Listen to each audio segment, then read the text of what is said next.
I don't know people that do really well or find the secret to their success by floating around at 8 different trainers to get the results they have. Usually one is all you need. And if as long as you follow their advice, boom, they'll take you all the way to the finish line. And so that's what happened to me. You know, the promise was that if you go through these trainings and you implement everything you learn, the first step is you're going to learn how to become financially free, as in you don't need to work anymore. So that's what I did. I got to the point where I was financially free, didn't need to work anymore. Then the second thing, the second step is becoming a millionaire plus.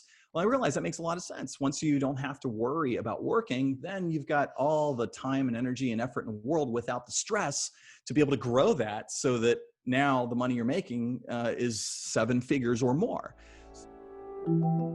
With no limitations, what does your perfect day look like? What if it's possible to live like that every day? Would you wake up after 9 a.m., have perfect health, maybe fire your boss, have the money and freedom to do what you love most? The world is your oyster. Where would you be? Who would you be with? The possibilities are endless. Whether you believe it's possible for you or not, you can make more, work less, and live free. Welcome to Freedom Hack Radio, where entrepreneur, best-selling author, world traveler and adventurer Bryce Robertson and special guests crack the code on money, health, relationships, spirituality and having fun doing what you love most. Be inspired to create your own self-designed freedom lifestyle. Welcome back to Freedom Hack Radio. I'm your host, Bryce Robertson. And today, my friends, we have a very special guest, Mr. Thomas Tadlock. And before I introduce Thomas, for any of you watching this right now, let me ask you a serious and important question. Do you live the freedom trinity of financial, time, and location freedom? Do you truly live in fulfillment with balance and maintaining growth in financial wealth, health, relationships, spirituality, and having fun? If you answered no to either or both of these questions, then do yourself a favor and subscribe to this channel now. Subscribe to the YouTube channel, subscribe to the podcast, and take control of your freedom. If you are listening to this right now, or if you're watching this right now, you totally deserve to live free and live in fulfillment. So do yourself a solid, subscribe now and take control of your freedom. Why? Because you downright bloody deserve it. For those of you listening for the first time, welcome to Freedom Hack Radio. I'm your host, Bryce Robertson. Thanks for joining us, and you will not be disappointed. And for my freedom hackers coming back again, thanks for coming back. Today, my friends, we have a very special guest, Mr. Thomas Tadlock.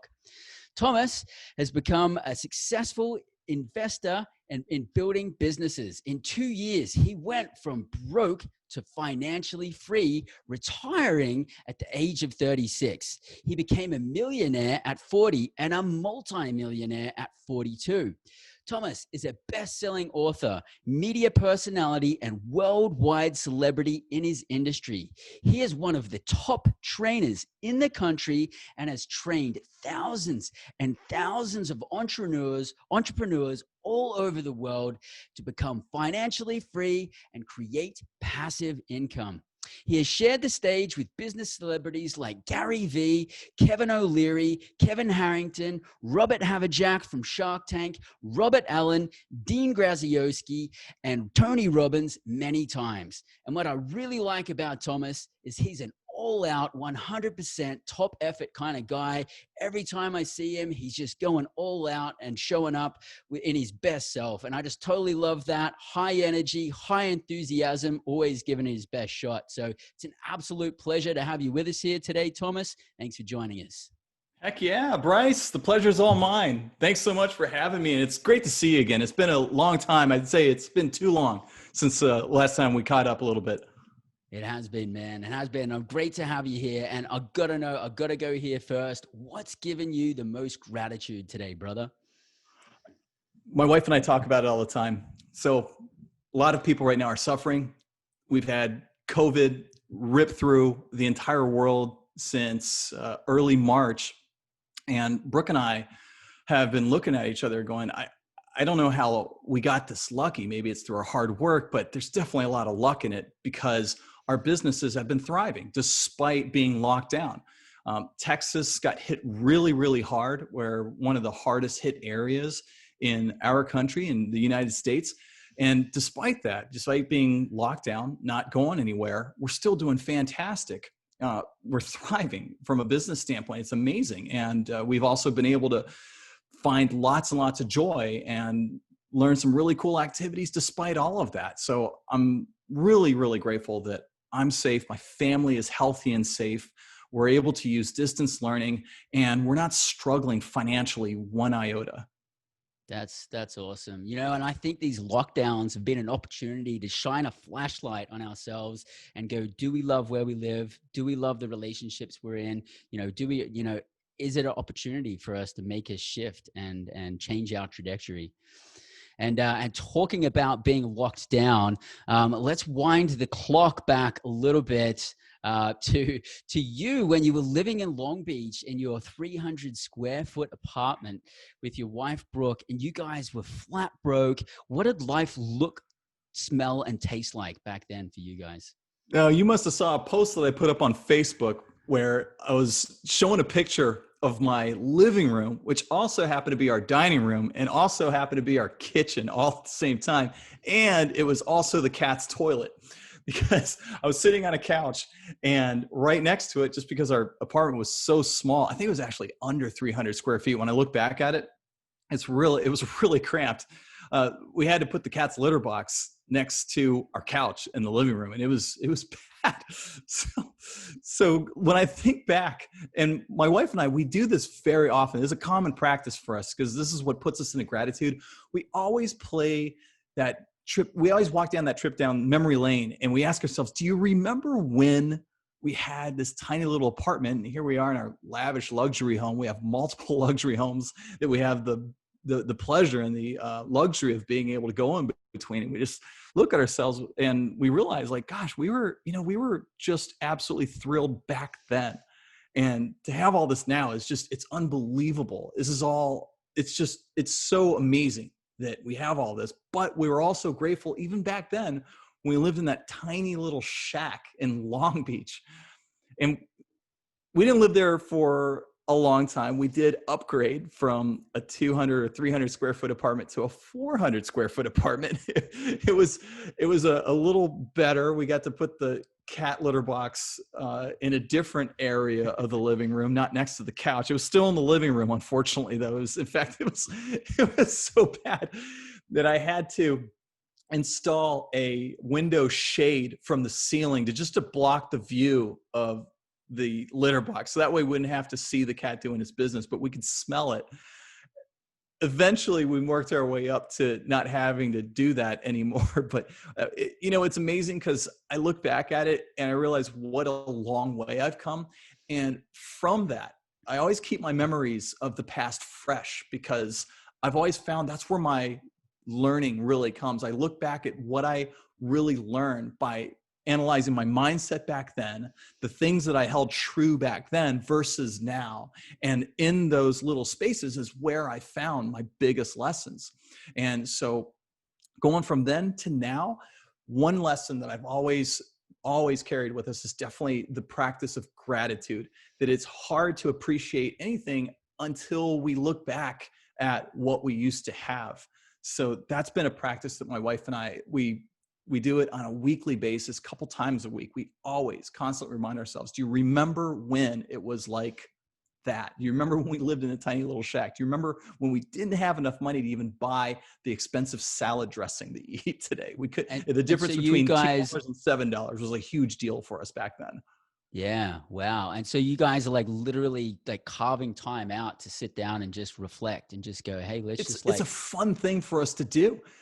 So one of our favorite things to do in this house that we're living in right now is, so we're locked down. So we have a lot of properties. So real estate investing is one of the things that I do. Mm-hmm. And one of the properties that I had in my portfolio had a beautiful pool, but we never thought of living there because, well, frankly, we loved the house that we were living in, but we thought, gosh, if we're going to be locked down for the summer, then I want to live in a place that has a pool. And we were about this close to just building a pool in the house that we had, but we thought, you know what, why go through the effort? We've already got a house that is beautiful and already has a pool. So let's go ahead and do that. So we love to sit in the spa at night, and it's just natural. We don't plan it. It just comes up because we're in such a great mood. We just start remembering all the things that we're grateful for. I said, babe, do you remember way back in the day, we've always dreamed to be in a house that has a pool? You remember way back in the day, we were just obsessed with having more than 2 bedrooms, And so that's what it's like. And you experience gratitude, and that's something you had from the start. It's something you've been practicing all along. And you were just talking about having a dream. Have you implemented visualization as part of you driving you towards your success? I did. It was, my journey really got its start when I started doing those success seminars. I went to my first success seminar and I signed up for the big package of all the courses, spent more, it was like 5 figures worth of courses. And I went through all of them. And in those courses and programs, they made us all do vision boards and visualizations and meditating on what we wanted, and constantly having us keep in the forefront of our mind what the goal was for our financial future, not just like the numbers in the bank, but like the lifestyle that we wanted to eventually live. And so I got in the habit of constantly obsessing over the lifestyle that I was going for by being more successful and creating businesses and learning how to invest. I was constantly obsessing over driving really cool cars, living in beautiful, big luxury houses, being able to take vacations constantly. That was just running through my mind. And every time we achieved that, my wife and I like, oh my gosh, this is amazing. And we would have, that would be content for us to continually ruminate on for years on end. You remember when we wished we could have it and now we have it? It's like the coolest little thing for us. That is awesome. And you really are living the dream, man. And so could you walk us through that path of you from going from the 300 square foot apartment to financial freedom? How did you achieve that? And you achieved that in like 2 years. Yeah, I was financially free in 2 years after I really started getting serious about it. So prior to taking courses on how to build a business correctly or how to invest, prior to that, I just winged it. I didn't have any formal training. I read a few books, but I didn't know what the heck I was doing. I just thought that, if you do a really good job, I thought that was really what it was all about, because that's the way I was trained in college and school, is if you just do a really good job, you're going to get paid a lot of money. I thought I did a really good job. I was a personal trainer at the time, and I did a really good job with my clients, but I still barely made like $65,000 a year. That's working really, really hard and doing a really good job. And even when I started my own business, I went from being a personal trainer working for a gym to starting my own boot camp business. I was still failing miserably. I was barely able to make rent, much less a profit. So when I started going and learning this stuff, like taking courses, the things that I learned first was getting my mindset straight. That was the first thing that I learned how to do. It was number one, to take responsibility for all the actions that I had taken my entire life that led me to not being as successful as I wanted to be. And I always blamed all the other factors, the market, the people, the clients, and all that stuff. Well, the first thing I did was I turned that around. Instead of blaming everything outside of me, I blamed myself. And I realized how powerful that was, because if it's my fault, then I also have the power to change that. If it wasn't my fault, if it was external factors, well, then, I'm just kind of screwed. And that's not very empowering, because that means that there's nothing I could do about it. So once I turned it on me, this was everything that I have today as a result of my actions, my decisions. Then I realized I can change those decisions and actions and then get something totally different. That's where it started. So then I went into full student mode, like studying how to really run and operate a successful business, how to even start a business in the first place, like choosing the right way to build a business in the first place, learning how to do marketing. I didn't know how to do marketing the right way. Learning how to show and describe and present value. Didn't know how to do that. I just thought, hey, I'm a personal trainer. So I thought it's obvious. Don't you know what the value is? I'm a personal trainer. So I can help you get the body of your dreams. I learned how to close sales. I didn't know you had to learn how to do that. I didn't know that was a skill. I thought it was if you have a great product and you do a good job at it, then people just automatically want to give you money. Well, not quite. There's a few steps that you have to take to help people convert their wants and desires into a business transaction that gets them what they want. You get paid for it. And then also investing. I didn't know how to invest. In fact, my previous attempts at investing had resulted in me losing a ton of money. Oh man, I used to get, stock tips, and the stock tips that I took way back then ended up making me lose about $90,000. I invested in Sirius XM satellite way back in the day when it was like $15, and then it dropped down to about $2. Yeah, it was a bad decision. And then I did the really good thing is I sold when it was at $2 before it rebounded up. Anyway, didn't know what the heck I was doing. So spent 2 years just really learning the best information I could from the best people.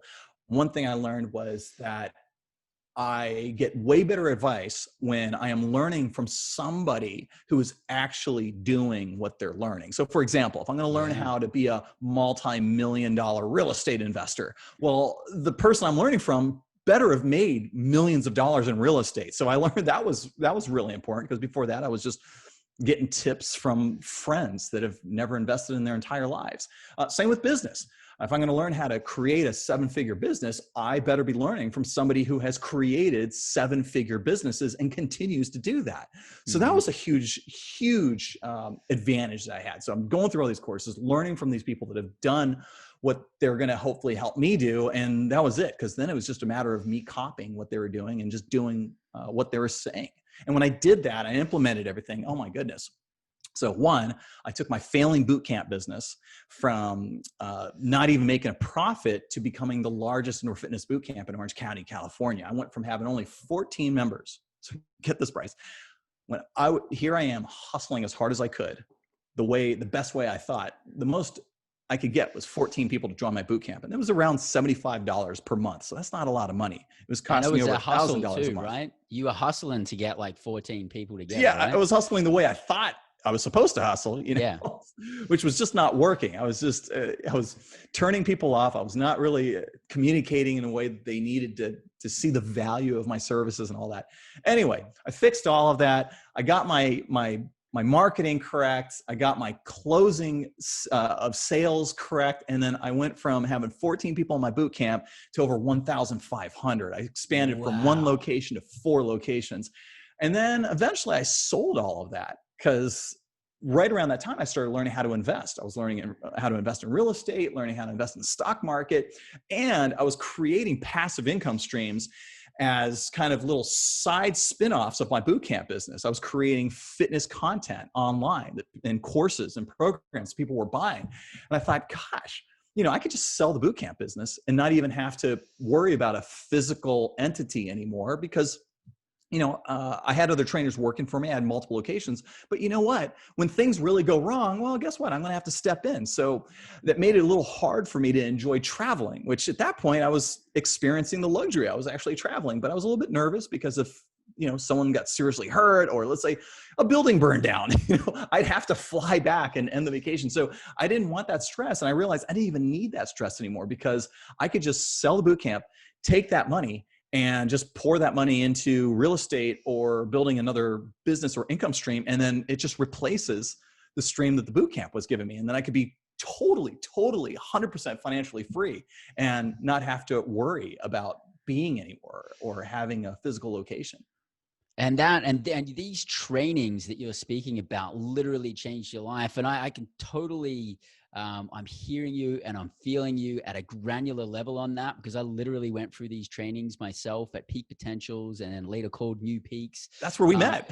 That's where we met. And this literally changed my trajectory. I had a little bit of a different story, but it kind of goes the same way. Went through the trainings, did it for 2 years, totally knuckled down. It absolutely changed my life. It built me. I was like a little boy, and then it built me up into like a big man. And then straight after that, I ended up getting my first mobile home park. Fast forward 2.5 years later, financially free. And it was literally because of the trainings that I did with Peak Potentials and New Peaks. And it was just absolutely phenomenal. And I actually can't recommend that enough. You know, it all started at the Millionaire Mind Intensive, where I went there for 3 days and just didn't know how much junk I had in my head about, you know, the wrong financial mindset and all of these things that were holding me back. And I really cannot thank those trainings enough. And it's just propelled you up so much that you actually fast forward yourself and then ended up speaking on stage for Peak Potentials. And now you're speaking on stage with Tony Robbins and all of these guys. I mean, what was that experience like for you? First of all, I never saw myself doing that. But when I look back at it, it makes sense because I became a poster child for their education system. So I was a rags to riches story, and I owed it all to the information and their education. So people ask me, hey, so what are all the different courses and programs that you did? And when they say that, they start referring to other people. Have you ever done Bob Proctor? Have you ever done Robert Allen's training or this? And I honestly don't even know who half those people were. I'm like, no, dude, I just did one thing. Yeah. I signed up with one company. I did all of their courses. I just poured all my heart and attention and energy into that, and it worked. I mean, that's usually how it works. I mean, coming from a personal training background, I don't know people that do really well or find the secret to their success by floating around to 8 different trainers to get the results they have. Usually one is all you need. And as long as you follow their advice, boom, they'll take you all the way to the finish line. And so that's what happened to me. You know, the promise was that if you go through these trainings and you implement everything you learn, the first step is you're going to learn how to become financially free, as in you don't need to work anymore. So that's what I did. I got to the point where I was financially free, didn't need to work anymore. Then the second step is becoming a millionaire plus. Well, I realized that makes a lot of sense. Once you don't have to worry about working, then you've got all the time and energy and effort in the world without the stress to be able to grow that so that now the money you're making is 7 figures or more. So how I came about training the company was once I got to around financial freedom, I was pretty darn close. At that point, the trainers were asking if I could volunteer as an assistant trainer. There was an opportunity that came up where one day, one of the assistant trainers, and that's the person that basically gets everybody's energy all pumped up and then gets the crowd ready for the main trainer to do the training. And one day, the guy that was supposed to do that bailed at the last second. And this was for an event that was in California, Southern California. Mm-hmm. So I got a call from a trainer saying, hey, listen, Thomas, you're the only person I know in the area. And I know you've never done this before, but would you be willing to help me out? Because I could really use an assistant trainer. I'll walk you through the steps and whatever. I said, dude, you don't even have to ask. I'm there. So I went down to San Diego, California, showed up and said, what do you need me to do? And he told me, get up on stage, get them pumped up, so on and so forth. Anyway, I did all of that. Luckily, not everybody walked out of the room. And at the end of it, I realized I had so much fun. I said, hey, listen, if you ever need me to do this for you again, I'm more than happy to. I did it for free. I didn't know what I was doing. And it was a volunteer position. I said, dude, any way I can give back, I'm so grateful. I'll be more than happy to. So they said, well, that's fantastic because we have an event coming up in Arizona in 3 weeks. And I'd love to know if you could do it. And so I said, yeah, of course. And so I go to Arizona. I do the same thing. I'm having a blast on stage. And that's where the founder of the company just happened to be there that day. And he pulls me aside. He said, hey, would you ever be interested in teaching this? And now I was kind of starstruck. And you're talking about T. Harbecker, right? What's that? You're talking about T. Harbecker. I am. Yeah. Before I realized what he was asking me, I already said yes. And he said, okay, great. I would love for you to continue doing this. Now, he asked, are you financially free yet? And at the time, I was maybe about 5 or 6 months away from being financially free. And I said, not yet. He said, okay, no problem. You continue doing the assistant training work. And once you're financially free, then we can start talking about having you lead these trainings. So I became financially free in less than a year from that time. And I continued to be an assistant trainer. And then in 2014, I led my first training. And from there, I kept training and teaching the Millionaire Mind Intensive and a lot of the other back-end courses from a really cool place in my heart, because I had taken all of those courses and I had implemented the information from it into my businesses. And so I was able to really kind of show people exactly how I did it, what the information I learned was, how I implemented it, and then be able to kind of give that to the audience. That's amazing. And it's literally life-changing work. You know that. And that's why you can come from a place of like, you know, authenticity up on the stage. And so what's happening right now with all of these courses? Is everything sort of on standby? Your guess is as good as mine. I haven't trained since the end of 2019. I was a guest speaker at an investment course called Never Work Again. I taught people. It was awesome. I got to teach people how to identify and call the bear market 3 months before it happened, and exactly how to position themselves and win in the stock market. And that was the last training that I did. Ever since the lockdown, I am not aware of any events that have happened. And frankly, I can't imagine how you could put an event back together right now. Yeah. It's a serious problem. People are still getting sick. It's a highly contagious disease, and it spreads through the air, and it's just too risky to throw a group of people into a room. And you can keep them as far apart as you want, but it's still very, very risky to do that. So until this COVID situation is truly under control, I just don't see live seminars really coming back in full force like they were before COVID. Yeah. We'll have to keep our finger on the pulse of that one. And, you know, on the topic of health, I know you and Brooke have an absolutely amazing story about lupus. Can you share that with us? Can you unpack that for us? Sure. Absolutely. Before going down this journey of learning how to be a business person or an investor, I fell in love with a woman, and I met Brooke, and it was just an instant connection. We fell deeply in love. Within weeks, we were like, let's talk about getting married. And when that conversation came up, and it only took 3 weeks for that conversation to come up, we were so madly in love with each other, and we said, like, we don't want this to end. And she had to break something to me that she hadn't revealed before.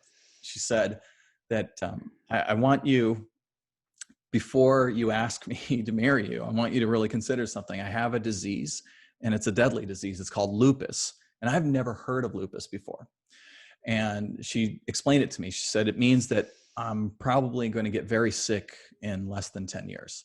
And I'm going to start really becoming physically debilitated. You're going to have to care for me. You're going to have to wheel me around. It's not going to be a very long life that I'm going to live. I'm not going to be able to bear your children. I'm not going to be able to go out in the sun because lupus is a very, very debilitating disease. It kills people usually when they get pregnant, and it starts attacking their internal organs. It's a disease where the immune system is so confused that it doesn't know the difference between a bacteria and your own kidneys. And so it just starts attacking you from the inside. Your own immune system betrays you. And that's how it works. And there's no known cure for it. And it broke my heart into 1,000 pieces, because I just thought, what kind of a sick joke is this? I finally meet the person, my soulmate, the one person that makes me feel so alive. And now I'm learning that I'm not going to be able to spend more than 5, 6, 7 good years with her. And then after that, it's just going to be a downhill experience until she's dead. But I said, screw it. If it's going to be a short life, it's going to be the best damn life you've ever had. I'd rather live a short life with you than a lifetime with anybody else. So then she said, all right, well, great. Let's get married. So she was on the path. At the time, she was becoming a medical doctor. She was finishing up medical school. And the reason was that if she's going to go out, she's going to try to save as many lives as she possibly can, which just, wow. That touched my heart so much. I said, I'm going to do everything I can to support you in that. And she always said that she always dreamed of wearing the white coat as a medical doctor, but she never dreamed of wearing a white dress. And so I helped her make that come true. And she said, great, if we're going to get married, we're going to do it right. She goes, since it's going to be a lot of pictures, I want to look as best as I possibly can. Now, I was a personal trainer at the time, and I was working with a lot of clients, helping them transform themselves. And I got lucky. I got a couple gigs where I was training people that were on TV and MTV. And my job was to get them in super sick shape in a very short period of time. So she's like, I want that. I want what you do to those clients that want to get a six pack in 3 weeks. I said, all right, well, you married the right guy. I can help you do that. So I put her on my normal Get Ripped Quick program. I had her working out like 1 to 2 hours a day. I had her eating a very specific diet. Now, the interesting thing was I had to change my diet because what I was having people do back then is very similar to what paleo is now. It was lots of free range meat and super low carbohydrates, lots of high raw fresh vegetables and high omega-3s and high water. That's basically what a perfect paleo diet looks like. Combine that with CrossFit and you're wrecked, right? Mm-hmm. So that's kind of what I had her do, but she was a vegetarian. So I couldn't do the meat with her. So I was like, damn, okay, well, let's just swap out all of the meat for vegan food like tofu and soybeans. And were you eating meat at the time? Were you still eating meat? I was eating tons of meat. Absolutely. Yeah, I'd never heard of vegan at the time. This was the first vegetarian I'd ever dated. So, but I didn't know how to get a person like that ripped. So I thought, all right, well, let me just put her on my normal protocol and just swap out the non-vegan stuff with vegan stuff. So got rid of the meat, switched her to tofu, soybeans, got rid of the fish oil, switched to like flax seeds and chia seeds. And did you have confidence in that at the time? Because did you have confidence in that at the time? Switching that out? I had no idea what was going to happen. I had no idea, and realized I was only helping her do that to help her get ripped. So I had no idea it was going to do anything to her disease. I thought that's just a disease you have. But in the meantime, we can at least maybe look good. Okay. So I put her on a diet. She's eating soybean and tofu for her protein. And she's eating like flax seeds and flaxseed oil and chia seeds for her omega-3s and water, of course. And she was working out 1 to 2 hours a day. And holy crap, in like 90 days, she went from a size 10, 11 down to a size 2. She looked insane for the wedding. She said it is the hottest, most ripped and lean and toned she's ever looked in her entire life. And we took amazing wedding pictures. And we were by waterfalls. She was in her bathing suit. I mean, it was just spectacular. So when we get back to start our life together, we had moved from Pennsylvania to California. So she has a new doctor. So her doctor needs to do a full checkup on her and check up, pull her blood labs to see how bad is the lupus. And when she got her blood work done, something miraculous happened. The blood work showed absolutely negative for lupus. Now, this is unheard of. This is medically, supposedly impossible. So the doctor concluded that the lab must have messed up and got your blood switched with somebody else's. Like, this is obviously not your result because you're a lupus patient, and lupus patients only get worse, right? So they ordered her to do it again. And so she did.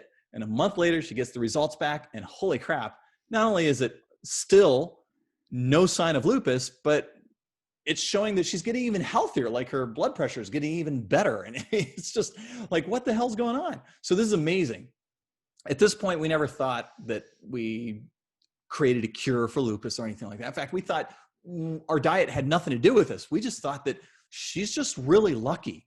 I mean, we've heard of stories where lupus goes into remission, but it's actually never been the case where you see the blood work totally clear. We're thinking, all right, something's still got to be wrong or off.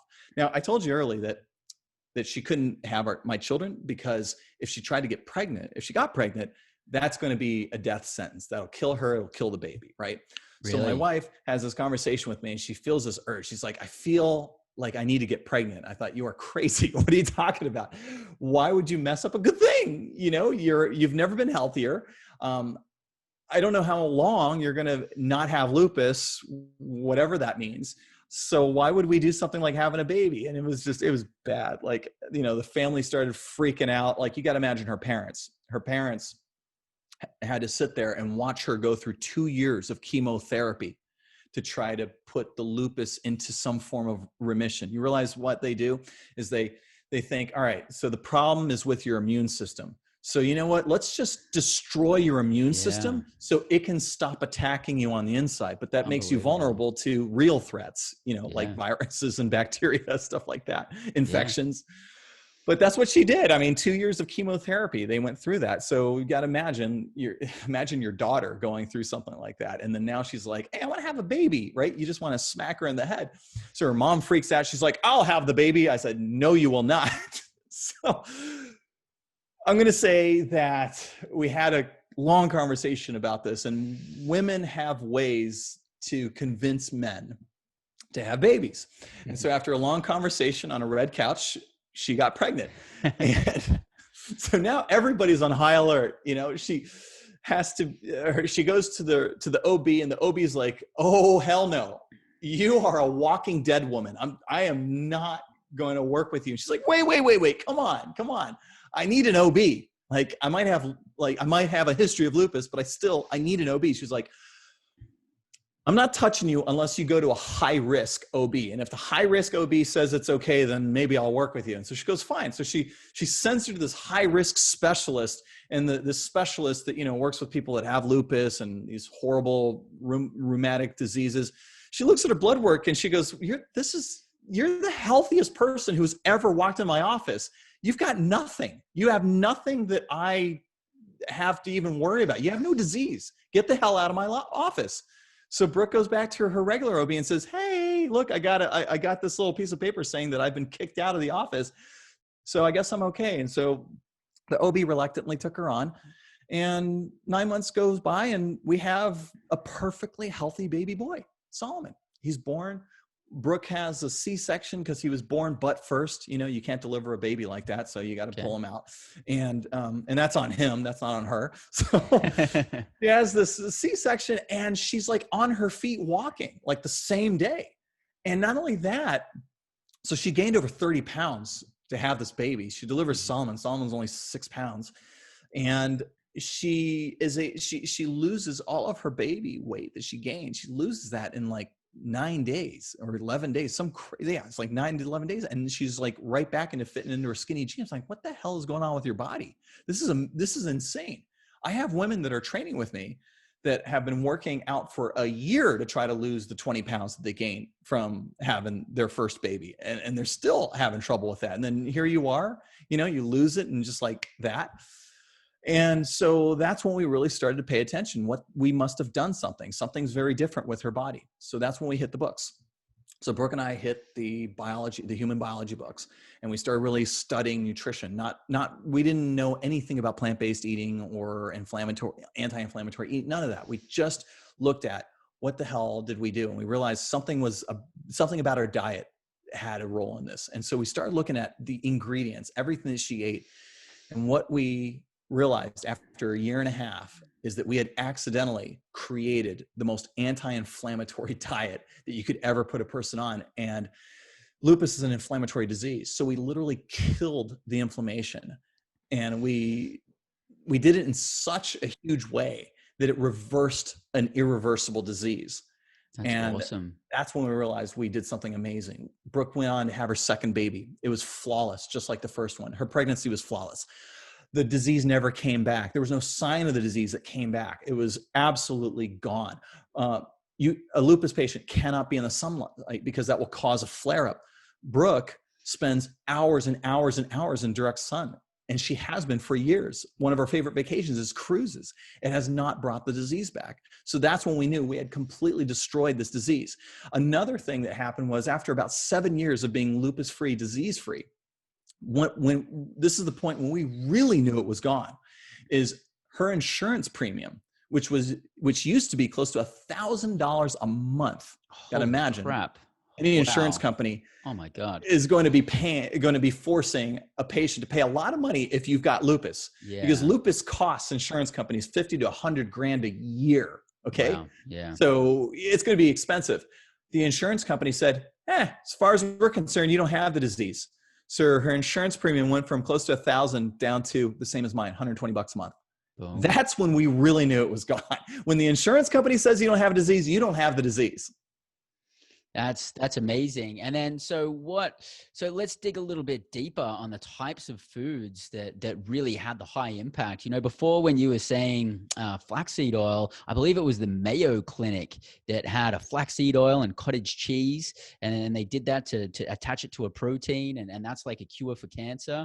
I mean, what kind of what is the ultimate diet for someone who's looking to actually cure themselves for this disease? And if it cures diseases, then why wouldn't we implement that in our daily life so that we don't have the disease in the first place, right? You ask a lot of really good questions there. And so let me go ahead and answer them one by one. So the first part is you asked, what is the ideal diet to reverse disease? Well, I'm fortunate enough to tell you that I know what that is, because we've turned that into one of the most fulfilling businesses that I've ever created in my life. We've been able to save thousands of people with this information. And we lay the whole diet out and in a book, we do it in classes, and we give it away for free. So it's something that Brooke and I decided to do because we wanted to be able to share this with the public as a public service, as a gift to the world. Here's the protocol. We create a series of videos and information on how to do it. And there are thousands alive today because of this information. And so we're really grateful for that. And so what we do is we teach people that we got to get rid of foods that are actually perpetuating your disease. And in some cases may have actually caused the disease in the first place. We got to get rid of all the foods that directly cause inflammation. So that's all animal products. They directly cause inflammation. So no matter how much of a fan you might be of like paleo or other meat-based diets, unfortunately, the science proves over and over again that it causes inflammation the moment you eat this stuff. There's just no way around it. So you got to get rid of the animal products. So that's dairy, that's meat, that's fish, chicken. All those things create inflammation in the body. And so if you want to avoid inflammatory diseases, well, you got to stop putting the inflammation in your body. Okay, there's an inflammatory response. So you got to get rid of the meat. You got to get rid of the dairy, the chicken, fish, all that stuff. Second thing is you got to get rid of the processed foods. So processed foods are foods that once was a real food, and then they've been chopped down, dried up, chemicals thrown into them, ingredients extracted out of them, and refined into something else. And they're typically foods that are put into boxes or bags. They can sit on shelves forever. There's chemicals in them a lot of times. Well, most of those foods, like pasta, breads, crackers, snack foods, those type of candy, those type of foods, those also cause inflammation in the body. So you can measure them. There's inflammatory markers that you can measure. And when you eat those foods, those markers go up. So you got to eliminate those. So the first part is you got to just stop creating the disease in your body. So get rid of the animal products, get rid of the processed foods. And then finally, you got to get rid of the animal-based and saturated fats. So animal-based and saturated fats. Mm-hmm. So when you eat those types of fats, believe it or not, they create inflammation in the body. It creates a whole cascade of hormones in your body that lead to, not hormones, but a cascade of chemical reactions that lead to the production of inflammatory compounds in your body. So you are raising inflammation levels when you eat those things. Even plant-based saturated fats have a detrimental effect in the body. So like coconut oil, people eat that. I don't know why they eat that, because it raises inflammation. And we see tons of people with severe symptoms, even though they're vegan, but they eat saturated fats from coconut oil. We get that out of their body, and then suddenly the symptoms go away. So you got to get rid of the inflammation. What about coconuts themselves? So the actual meat we've of a never coconut. Seen a problem with coconuts, but you got to watch out for the refined oil. The coconut oil, not good. Coconuts, we haven't seen it hurt anybody. Coconut oil, we see it hurt people time and time again. Okay. All right. It's great for the skin, bad for your diet. Gotcha. And not all those three, you get rid of those things, then you're ready to start adding in the things that beat inflammation, that are anti-inflammatory. So the first thing is you got to highly nourish yourself, and you can't get more bang for the buck in terms of nutrition than raw vegetables. You can't beat them. I mean, when I remember working with a guy who was a fat loss expert, this guy was the research scientist for some of the biggest supplement companies that are out there. And this guy was ripped. He's like in his late 60s, just full-time six-pack. He was muscular, like, whoa, what's your deal? And he told me his background. He's a bio researcher, and he formulates a lot of the most popular supplements that are out there. I said, wow, that's amazing. So I said, and he also has a lab that measures people's blood work, and then they tell you, and he tells you what you're deficient in and so on. And I said, so what is the biggest thing people are deficient in? And I thought it was going to be like protein, or it was going to be like water. And he said, nope, it's actually minerals. People are the most deficient in minerals. And it hit me so hard. I'm like, oh my gosh. Where do you get minerals? You get them from the foods that are in direct contact with the soil. Yeah. Soil has the minerals, and then that goes into the food. So what gets you the easiest, the most close contact to the soil? Well, that's the vegetables. Duh, grows out of the ground, right? So we're deficient mostly in minerals. And so I get the greatest results when I start loading people with tons and tons of raw vegetables. Next thing is we have to have a high amount of water. A lot of people are walking around mostly dehydrated. A lot of people, they have it burned in their head that if you have 64 ounces of water, you're good. And the answer to that, well, I mean, the reality is that's not good. 64 ounces is what it takes to basically sustain basic function. But if you want to thrive, you got to kick that up to at least 96 ounces of water or more a day. So our clients, we have them on 96 ounces to a gallon of water every single day. And they do so well. Their cells become nourished and so much more hydrated. And when it comes to healing, you got to realize it's all about metabolism. It's about all of your cells doing their jobs. And every single chemical reaction in your body happens via the medium of water. So by not having enough water in your body, you're literally slowing down all the processes that need to happen in your body. And then the last thing are omega-3s. So the omega-3s from flax seeds and chia seeds, those are those are the fats that you need more of in your body. And that was another thing that this bioscientist told me. He said, yeah, I see people also deficient in omega-3s.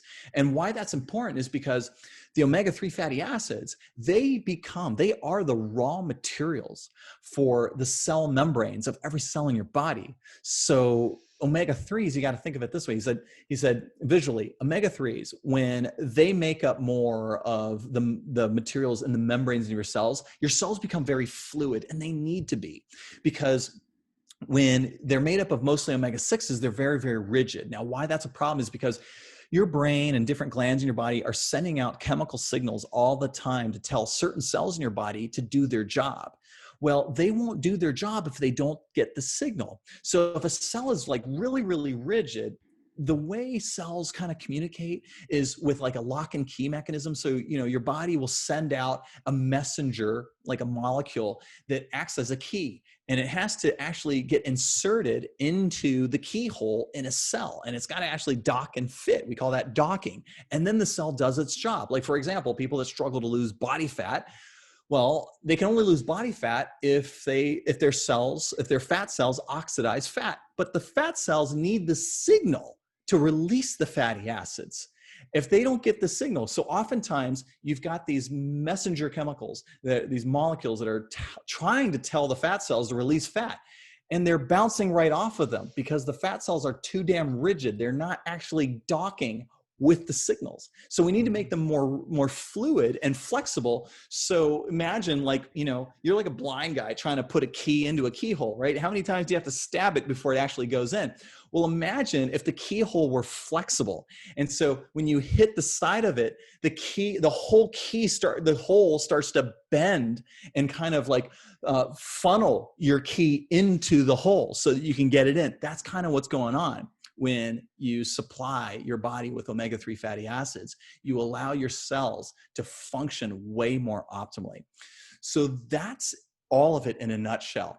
Stop eating things that create inflammation and start overeating things that kill inflammation. And that's how you get rid of inflammatory disease.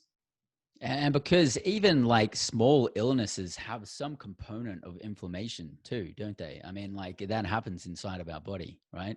A lot of illnesses can be chalked up to inflammation. And we've written books about that, about all these different diseases that we destroy because they're caused by just systemic or too much inflammation. Like lupus is one of them, Sjogren's, scleroderma, irritable bowel syndrome, rheumatoid arthritis, MS in some cases, you name it. There's so many different diseases that the root of it is inflammation. So it's no surprise that when we get rid of the inflammation, all the symptoms of the disease go away. Yeah.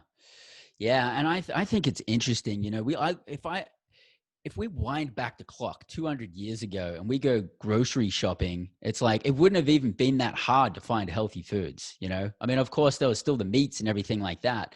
But now, you try and navigate your way through a normal grocery store and it's phenomenal. It's like 95% crap that's not even food. It's not even real. Well, you ever watch those movies where the setting is like in the medieval times?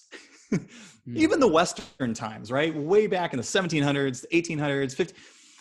What is everybody's dream back then? And when you're a peasant, like, what is your dream? Your dream is to own a big, large plot of land so you can grow your crops. That's like everybody's dream. Why? Why is that the dream? It's because it doesn't get easier than that. At that point, life was about literally survival. And so how do you survive? Well, you have to eat. That's it. It's all about eating. And nothing is more convenient than vegetables and fruits because you can just grow it. You don't have to kill it. You don't have to hunt it. It's just, you put it in the ground, you let rainwater fall on it, and then it just sprouts food for you. It doesn't get easier than that. It just happens to be the most ideal food for us too. Yeah. And, I have a bunch of people that say to me, like I could do the organic thing, but I just don't want to spend the money on it, man. And I actually have a philosophy that you can't afford to not spend money on having good, clean foods because, I mean, the people that usually say, hey, I don't want to spend money on organic food, they spend money on medical prescriptions and things like this anyway. And then they financially end up spending more money on their medical conditions than what they would on actually good health. What would you say to someone who's still stuck on the whole, I can't wrap my head around needing to do the organic thing? Well, I would say you probably haven't done the math. And let's talk about organic really fast. So Brooke was able to fully reverse an irreversible disease not eating organic produce. Mm-hmm. So we do everything based on results and not theories. So if we've been able to reverse lupus with non-organic produce, what that tells me is we don't need organic produce to be able to reverse disease.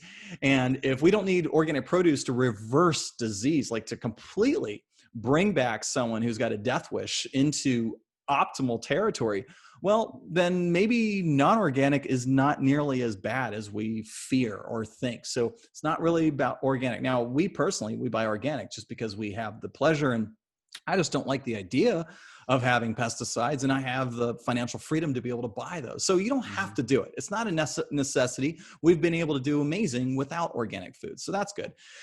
When you compare, though, a pesticide-ridden bag of spinach or kale to an organic hunk of beef, the kale is going to beat the beef and run circles around it all day long from a nutritional density standpoint, right? It can't even hold a flame to it. So let's make sure that we're concerned about things that are worth being concerned about. So it doesn't have to be organic. It can be non-organic. And the beauty is, non-organic food is so cheap. You buy the stuff in bulk, you get the family packs, get your membership to Costco or Sam's Club, and just buy in bulk. Buy when things are in season because that's when it's the cheapest. My parents are huge bargain hunters. They've figured out a whole system to buy produce at the 99-cent store. They figure out like when they make friends with the managers. The managers reveal to them when the produce trucks arrive. And so my parents are always there the day that the produce trucks arrive, and they always get the best veggies and fruits. And they only spend $1 for like pounds of this stuff. So you could do this very, very cheaply. It's certainly cheaper than meat because what's the average price per pound of meat these days?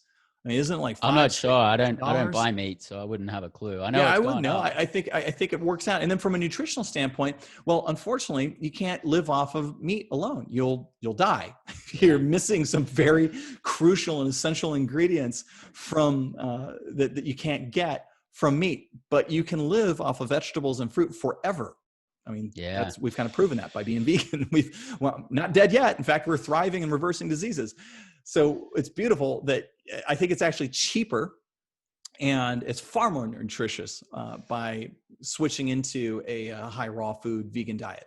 Yeah, and raw foods, especially because of the high vibrational energy that they actually give to our body, right? Because if we start cooking them and do different things to them, then we're just sort of taking away a little bit of the nutritional value and like the energy that we're going to get out of it, right? I think so. You know, the going the raw part of it, it actually started from seeing way better results in my clients who are trying to lose body fat. Is for some reason they were just getting ripped and stronger way faster when they were eating raw vegetables versus cooked vegetables, even though it was the same amount and like the calories worked out and all that stuff. It was, I couldn't argue the results. It's just the people that did it raw, like just ran circles around the people that didn't. So I thought, well, okay, well, there you go. Raw must be better. And when we do a little research on it, like it kind of makes sense, right? I mean, you take any nutrient and you heat it up to a few hundred degrees, it's probably going to be dead after a few minutes, right? Yeah. I think about the function of food. I kind of compare that like, well, you know, people say, well, what if it's just lightly steamed? I'm like, I don't know. Why don't you put your hand in a pan with some water and lightly steam your hand for 5 minutes and tell me how well it works? I mean, Yeah. it seems to me like it just makes perfect sense that you're probably going to get a higher quality and level of nutrients by just keeping the food exactly the way it is, rather than heating it up to a temperature that would render your hand useless if you did the same thing to yourself. That's a good explanation, kind of common sense. And so I love the trainings that you do. This free training, what is that called? Which one? Are you talking about how to reverse disease? Oh yeah. Yes. Yes. So we have a famous set of classes that we do. It's called the 6 Steps to Reversing Disease with Supermarket Foods. Perfect. 6 Steps to Reversing Disease with Supermarket Foods. And I went over those steps, by the way. So it's the first 3 were the 3 things that you have to avoid eating, and then the last 3 steps were what to eat in order to reverse the disease.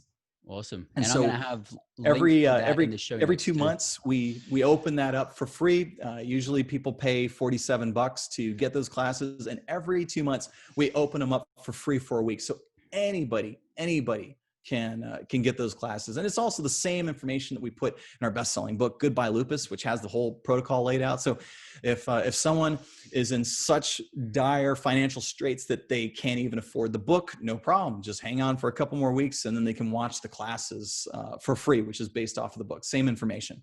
That's beautiful. And you're just pumping out lots of content there and just like totally changing lives. I know you also wrote a book, Miracle Metabolism. Do you want to share that one with us?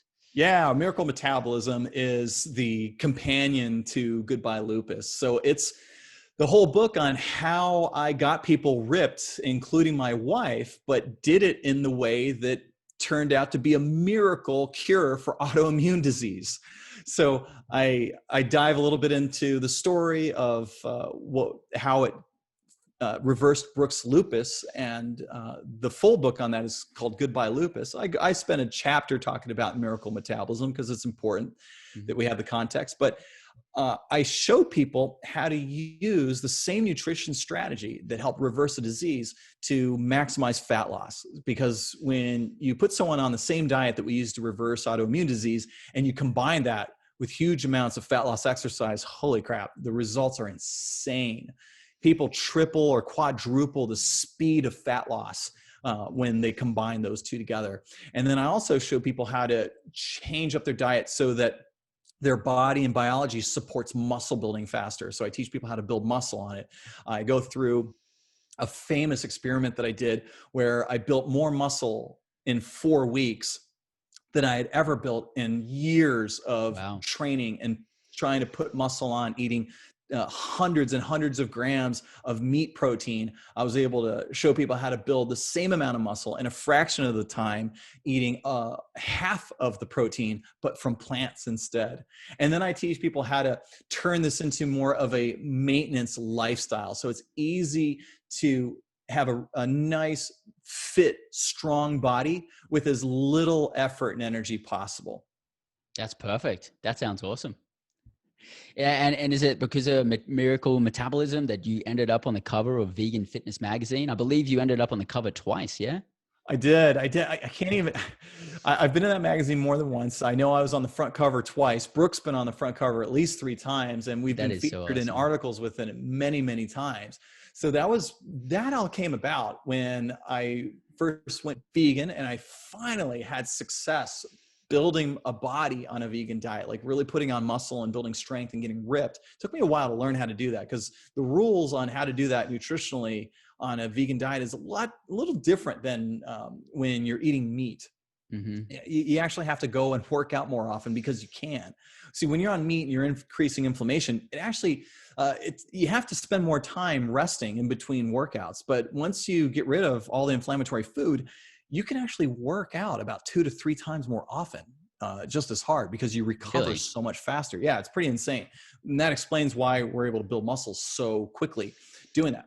So does that Anyway. mean that we can work the same muscle group in a shorter period? Because the Yeah. old So for school, example, like 48 hours or it used to whatever? be such that like the most I could really work out any particular muscle group super hard was maybe once a week. Like if it was a hard leg day, I wouldn't be able to touch those legs for another week. However, if when I was on my vegan diet, doing the vegan muscle building thing, I could hit legs with twice as many sets and volume, like every 2 to 3 days. It was, I couldn't believe it. I'm like, I've never been able to do that. Awesome. And getting in all those reps and sets converted into massive gains in a super short period of time. I was setting personal records every single time I walked in the gym. I've never been able to do that in the years that I was a professional trainer eating meat. That's awesome. That's awesome. But so what were we talking? So your question, back to your question though, it was Miracle Metabolism. Mm-hmm. Did that get me on the covers of now? So the answer is actually no. I got on the covers because I used my business skills to turn my journey into successfully finally being able to build muscle into a new business. I started a new business helping vegans or anybody who's interested in a vegan diet build muscle and lose body fat. And so I started creating these programs, and along those lines, one of the key things that I did to generate leads was I started a podcast. And at the time it was called the Vegan Body Revolution Show. So suddenly, like you, I became the press. And so when Vegan Health and Fitness Magazine came about, I made a relationship with them right away. I said, hey, I want to feature you on my podcast. And I'd love to be able to interview all the people that you put in your magazine on my podcast and mention that they were featured in your magazine, so on and so forth. So that relationship is what got me on the cover. Now, of course, I had to have a body, I had to have a good story to tell, but I learned how to do all those things. So I wrote articles for them, and eventually that led to us being on the cover a couple times. That's awesome. That's amazing. So, you're talking about working out, you're talking about eating healthy and how this benefits our life. On the flip side of that, what are you doing to recover? And do you do yoga? Are you stretching a ton? What do you do? I feel like a bad vegan because I don't do yoga. I think I might be, Brooke and I might be the only 2 vegans on the planet that do not do yoga. I did, the only times I've ever done yoga was actually in our courses that we took. Yeah.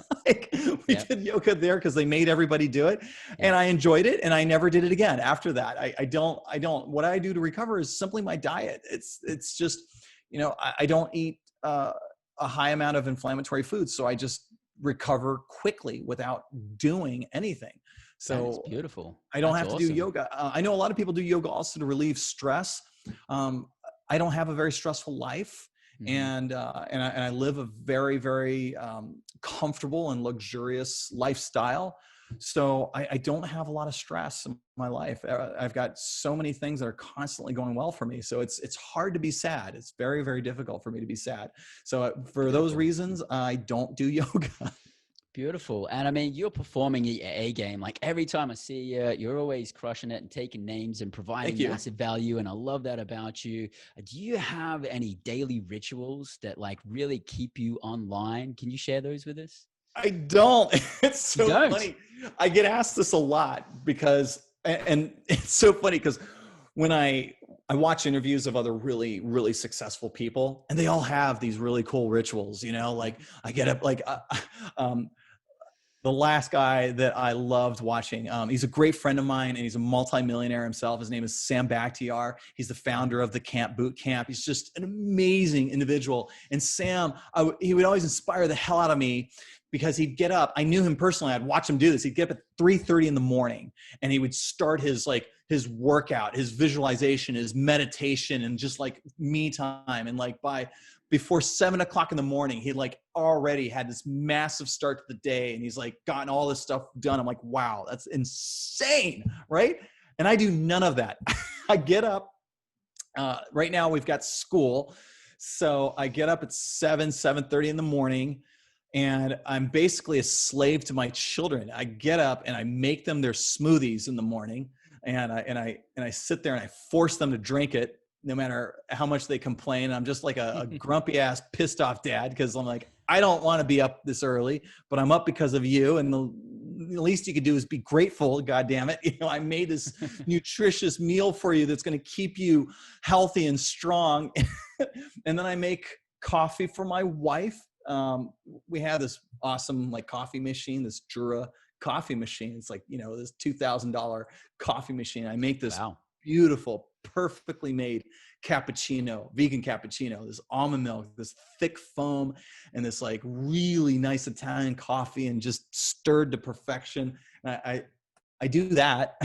Does it give you a foot? Does that machine give you a foot rub as well? I mean, $2,000. That's like a legit you would machine. expect it to. No, it doesn't, and it's pretty high maintenance too. You would expect.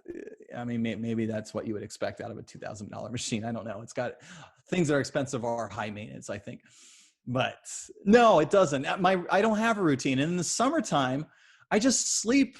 I sleep until I feel like waking up or until, you know, the kids start screaming. One or the other. I don't have any rituals or routines. When I wake up in the morning, I just wake up and I just start doing my thing. But that's not how it was when I was building my business. So back when I was poor, though, I was in a totally different mode. Mm-hmm. The first thing to realize is that I had a boot camp business. So automatically I was already up at 5 o'clock in the morning. So I would get up, I would train clients. So right out of the gate, I'm like in my zone. I'm like giving, I'm serving, I'm finding inspiration, which came from my gratitude, and I'm pouring that into my clients and students.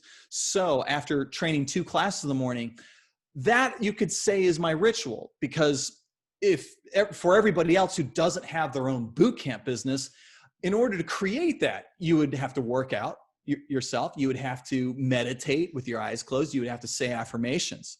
So my own boot camp facilitated a way of having a really productive ritual for me that helped me in the morning, because by the time I was done training people, which was by 9 o'clock in the morning, well, I'm pumped. I mean, I had physical activity. I served. I had to come be in a place of gratitude in my heart. And I kind of had a ritual, but it was kind of by circumstance, not by any deliberate effort. And now that I'm financially free, it's not like I feel like I even need it anymore. So I don't. I'm a lazy slob when I get up in the morning. Beautiful. But your body knows when it needs to get up, and you get up, and that feels beautiful. And you have the luxury to be able to do that. So that's great. And I know you live a cool life, man. You really do live a cool life. I mean, you're locked down right now, but usually you're traveling all over the world and you're doing really cool things. How would you explain what the ultimate freedom lifestyle is to you? Oh, man. Okay. So right now, lately, I've actually been in a bit of a depression because so when you reference like the cool life that I was living before, it's because you'd see pictures of me at the airport and I'm flying to a new cool city and I'm always in front of a big audience and stuff. I live for that.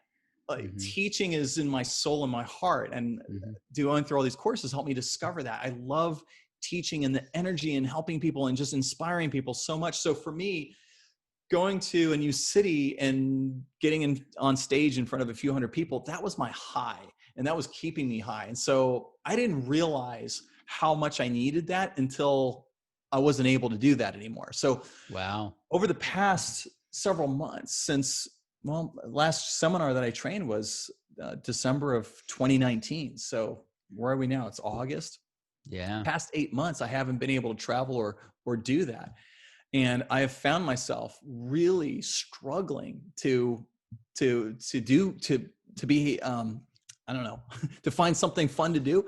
I am so bored all day long. Like, I'm so bored. It's gotten to the point where I just decided to create a private Facebook business group. And I started just out of boredom, started creating trainings for free just to teach people how to kill it in business, how to invest money and make money, and just started randomly teaching because I needed to do it.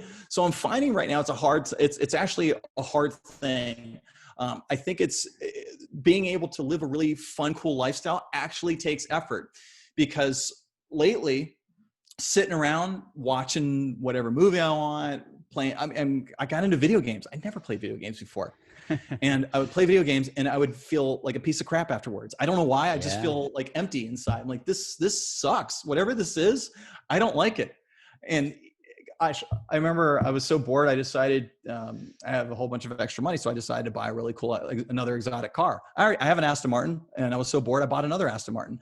And so I thought maybe that'll make me happy, because driving around in a really cool car, it didn't. I was shocked. I was like, this sucks. This really blows. And you're drawing energy from providing massive value to people. And when you're talking about these seminars that you're doing, I mean, you're up on the stage for 1, 2, 3, 4, 5 days even, Yeah. From it would start at 9 o'clock and I would end at around 9 or 10 o'clock. So it's a solid 12 hours nonstop in everybody's face just for days. And it's like thrilling. Oh my gosh, it's like the best feeling in the world. And yet here I am, in a beautiful house, in my pool every single day, driving these these amazing exotic cars, and I'm bored and watching any movie that I want whenever I want, but I'm like dying inside. It's terrible. So when you say being able to do cool things, I think it's got to be in the context of doing and living my purpose. Mm-hmm. Because when I'm teaching, I'm living my purpose, and oh my gosh, I am the happiest person in the world. I am like on cloud 9. Yeah. And when my wife is a psychiatrist, and so she explains to me, she's like, when you're on stage like that, you realize that's like the equivalent of getting high on an illegal drug.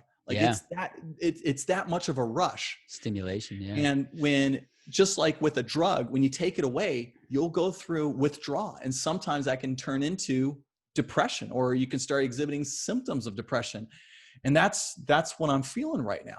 So the cool things that I was doing were things that allowed me to really live my purpose, which was to teach and to change lives, like to get that energy back and forth, to be able to speak in front of crowds and audiences and move them.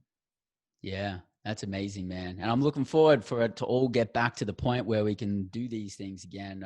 I hope that for you, and I hope that for everybody, because there's people out there right now that don't have the opportunity to sit in those seats and have the experience that you and I have had for our lives to be changed. And I really love that you're out there doing. Well, you know what, Bryce? So when I had to kind of, this is my new, I think this is my new little thing that I'm learning right now is, so I had the luxury of just constantly being able to fly somewhere new every 2 weeks. The Success Resources was sending me all over the place, and I was just training. And so it was just great. It was just part of my schedule, and I didn't think anything of it. But now that it's gone, and I'm feeling and observing my own feelings of just feeling depressed and sad and bored out of my mind, it made me realize I can't wait for COVID to suddenly be gone for me to be able to get that fulfillment. I need to seek other ways to get that same feeling. So that's where starting a group. I mean, it's me. I started from nothing, and it's in a short period of time, it grew to a few hundred people. I haven't even like done any advertising or anything, but it's people that want to learn from me. And then I'm doing these trainings, and that's actually given me a lot of the fulfillment that I get when I'm on stage. I have people reaching out to me to coach them one-on-one. And, previously, like when I was training on stage, I didn't have the time to do that. You kidding me? I'm running 5 businesses, and I'm on a jet somewhere to a different city every other week. I can't train anybody one-on-one, but now I can. I've got the time to do it. And lately, coaching people on how to make money in the stock market has been the greatest joy for me. Like, I can't wait to do my next session with somebody. The only downside is it's so damn short, because I can teach you how to be a pro trader in like 3 days. So that's the only downside. It's like, it's over so quickly, but I get the same rush, a very similar rush from it, because it's just seeing the dots connect on the person and them going, oh my God, I can see my entire future now, how this is going to build my wealth. When they see that, it's like, yes, because I'm reliving that moment vicariously through their eyes and through their heart. I can feel it. Oh, it's the best. But what I'm learning is, in any situation, as soon as you can identify what that it thing is for you, and you got to figure out a way to constantly get it. You have to figure out how to constantly get that, whatever that is that gives you that rush. Because it's what I'm learning how to do right now. Because I know when I don't get it, and life can literally be perfect for me, perfect, and still I'm dying inside. If I don't get to live and serve or be, have that thing. For me, it's, teaching people or being able to make a difference in people's lives. And perfect from the cultural perspective of what perfect is too, right? Well, I'm safe. I have tons of abundance. I never have to worry about money issues ever. I have, oh my gosh, I have so much love in my house. Mm-hmm. I have 2 beautiful kids. I have an absolutely loving wife that I just admire and dote over every single day.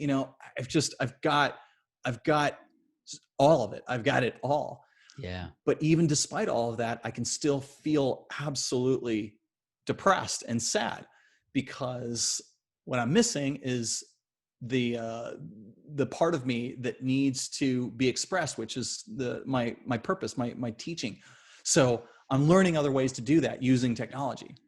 And you and I both know that regardless of what happens, you are going to keep that energy going, and you're going to keep that energy flowing. And so for all of our listeners right now, how do people keep the conversation going with you so they can find out about all of these amazing trainings and everything that you're up to? Yeah, of course. And what's so funny? It's when you describe it like that, keeping the energy going, it almost implies like I have to put effort into wanting to do that, but it's actually the other way around. It's like I am so anxious that like I have to do it. That like when I teach, like it sounds bizarre when I think about it right now, but to create business trainings on PowerPoint, record them and make them available for people, it's like a horrible itch. And the creating of the training or coaching people, that is like the act of scratching that terrible itch that I can't seem to get. And so I get a massive amount of relief when I get to do that. So it's something that it's not, I'm not creating energy. It's like, it's a pain that I need to relieve. And by doing those things, by teaching, relieves that pain. I want you to be pain-free, Thomas. I do too. I'm working on it. And you know what? It's been great. And in fact, just doing an interview like this scratches that itch, Bryce. So how do they find out about me? Well, there's a couple ways. I do most of my business trainings on Facebook and within Facebook. So if you just look me up in my personal profile, you just go to look for Thomas Tadlock. In fact, you can just go to facebook.com/Thomas Tadlock. You'll find me. Oftentimes I'm maxed out on friends, but it doesn't matter. I've made all of my posts visible. And then what you do is you just look for my private group, and it's not a secret group. It's a easily findable group. It's called Learn from Thomas. And feel free to join it. It's totally free. The other way you can connect with me is just go to thomastadlock.com, and you'll find my little personal website there, and it gets you connected to all of my brands, and you can opt in for emails concerning trainings and such. So Facebook would be great. I'd love to connect with you on Facebook. That's the easiest way. If you can't pull it off that way, then go to thomastadlock.com. Beautiful. And for everyone watching and listening right now, all of these links are going to be in the show notes as well. And a couple more questions, because I'm curious about this one. If you had the ability to dial back the clock and speak to your 20-year-old self and give yourself the biggest piece of advice that you could give, what would you say? I think about that all the time. So I just turned 44 the other day, and I look back and I think, gosh, if I had just learned what I started learning to get on this journey when I was 24, rather than wait until I was in my late 30s to do it, I would have been here so much earlier. And to be where I am today, right? Financially free, multi-millionaire. I've got beautiful houses, beautiful cars. I've got a loving wife. It's all that. If I could have had all of this 10, 15 years later or earlier, oh my gosh, that would be amazing. I'd love to be living this lifestyle right now in like a 30-year-old body. Wouldn't you? So I wish I could turn back time and just have started this a lot sooner. Yeah. But, some of us, we didn't know until we knew. And then that's why we have podcasts like this, so people can actually understand and find out these things and get their lives intercepted. And for all of our listeners and watchers right now, our freedom hackers that are out there looking to achieve financial freedom, time freedom, and location freedom, what would be the biggest takeaway that you could leave them with on their path to freedom? I think about my path all the time. And when I relive what it was like in my mind, there were so many times that I just wanted to quit. I just wanted to give up because it was so hard. In the beginning, when I was learning how to start a business, it's kind of like watching a newborn giraffe just get born. Like, you watch their legs all wobble. They fall down every 5 seconds. It's like, oh my gosh, they're covered in like crap. That's kind of what I felt like when I was learning how to build a business and then trying, because it was just not happening.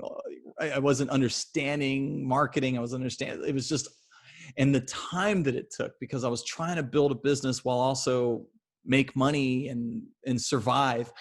It was so hard. And I was also trying to be a father. It was so hard. I just wanted to give up. And the one thing I'm so happy I did was I didn't give up. I am so happy that I just kept pushing. I kept pushing. Because I look back at it, it's like the progress is not a linear path. It's like you learn. It's like I learned something new, and then I'm trying to implement it, and then it feels like I actually regress. Like I'm not I feel like confident after I learn something, and then I try to implement it, realize I'm screwing it all up or messing it up. I'm realizing, oh, maybe I didn't learn it as well, but I just keep pressing and pressing, and I eventually, if I just didn't stop, I'll eventually nail it, whatever that thing is. So it could be marketing, it could be sales, it could be creating the right business, it could be investing. If I just keep at it, following the rules, listening to my mentors, bugging the crap out of everybody who was teaching me this stuff, and being relentless about it. If I just keep doing that, I'm eventually going to get it. And you have to get to the point where you nail it. You can't stop. You got to keep at it. And if you do, then becoming successful is inevitable. It's guaranteed to happen. You just can't stop. So that's the takeaway. I didn't stop. That's beautiful. And now life for you is so much easier, Oh, it's yeah. That's amazing. It is so much easier. Oh my gosh. Yep. It's too easy. It's so easy that I'm bored. It's bored. So I got to invent stuff to make it less easy. There you go. That's the problems of people who are living a passionate life. Okay, so amazing. Can't thank you enough for coming on the show today. I mean, you just always pouring your heart out, living on your A game, doing things for the right reasons. And I really love it, man. It's always an inspiration to connect with you. And thank you so much for joining us on the show today. It's a pleasure, Bryce. Thank you so much for having me. Absolutely. Thank you for helping me scratch my itch. Absolutely. And for all of you listening, this is Freedom Hack Radio. I'm your host, Bryce Robertson. And until next week, live large, live free.